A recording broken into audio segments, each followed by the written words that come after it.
যুদ্ধ থেমেছে নাকি আরও বড় সংঘাতের আগে এটি কেবল বিরতি? এই প্রশ্নেই এখন নজর মধ্যপ্রাচ্যের দিকে।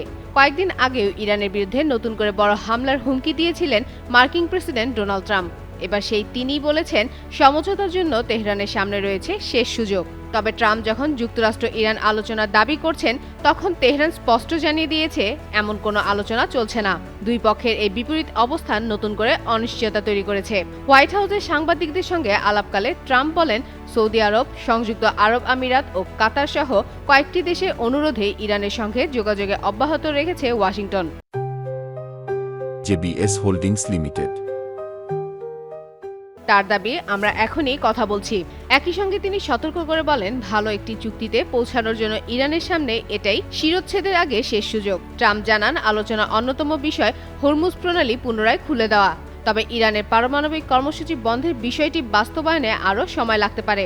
অন্যদিকে ইরানের পররাষ্ট্র মন্ত্রণালয়ের মুখপাত্র ইসমাইল বাঘাই জানান, যুক্তরাষ্ট্রের সঙ্গে নয়, হরমুজ প্রণালীতে জাহাজ চলাচল নিয়ে ওমানের সঙ্গে আলোচনা করছে তেহরান। একই সঙ্গে তিনি বলেন, সম্ভাব্য সমঝোতা হলেও প্রণালীটি পুরোপুরি খুলে দেওয়া হবে এমন নিশ্চয়তা নেই। হরমুজ প্রণালী ও ইরানের পারমাণবিক কর্মসূচি নিয়ে দুই দেশের অবস্থান এখনও বিপরীতমুখী।